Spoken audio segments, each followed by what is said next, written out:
సమాచారం మేరకు తిరువురు ఎస్ఐ గారు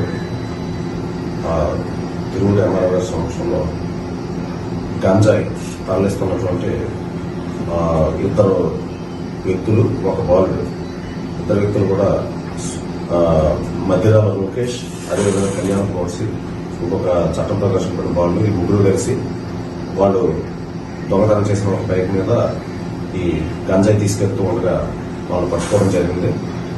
వీళ్ళు వాళ్ళ చెడు సావాసాలు చేసి ఈ గంజాయికి మత్తుకి బానిసయ్యి వాళ్ళు దాన్ని గంజాయిని వాడటానికి కాకుండా దాన్ని వేరే దగ్గరికి పట్టుకెళ్లి పైన సీలియర్లో కొనుగోలు చేసి ఈ కొనుగోలు కోసం బైకులు దొంగతనం చేసి ఆ దొంగతనం చేసిన బైకులు అక్కడ అమ్మి వాటితో గంజాయి తెచ్చి మళ్ళీ వాటిని కింద సేల్ చేయడం ద్వారా వీళ్ళు ఈ ఎన్డీపీఎస్ పట్టుబడ్డారు.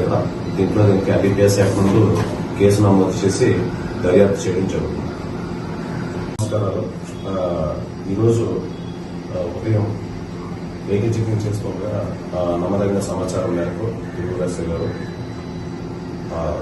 తిరువురు ఎంఆర్ఓ గారి సమక్షంలో గంజాయి తరలిస్తున్నటువంటి ఇద్దరు వ్యక్తులు, ఒక బాలుడు, ఇద్దరు వ్యక్తులు కూడా మధ్యరాల లోకేష్, అదేవిధంగా కళ్యాణ్ కోర్సి, ఇంకొక చట్టం ప్రకాశం పడిన బాలుడు, ఈ ముగ్గురు కలిసి వాళ్ళు దొంగతనం చేసిన ఒక బైక్ మీద ఈ గంజాయి తీసుకెళ్తూ ఉండగా వాళ్ళు పట్టుకోవడం జరిగింది. వీళ్ళు వాళ్ళ చెడు సావాసాలు చేసి ఈ గంజాయికి మత్తుకి బానిసయ్యి వాళ్ళు దాన్ని గంజాయిని వాడటానికి కాకుండా దాన్ని వేరే దగ్గరికి పట్టుకెళ్లి పైన సీలియర్లో కొనుగోలు చేసి ఈ కొనుగోలు కోసం బైకులు దొంగతనం చేసి ఆ దొంగతనం చేసిన బైకులు అక్కడ అమ్మి వాటితో గంజాయి తెచ్చి మళ్ళీ వాటిని కింద సేల్ చేయడం ద్వారా వీళ్ళు ఈ ఎన్డీపీఎస్ పట్టుబడ్డారు. ఇక్కడ దీనికి ఎన్డీపీఎస్ యాక్ట్ ముందు కేసు నమోదు చేసి దర్యాప్తు చేయడం జరుగుతుంది.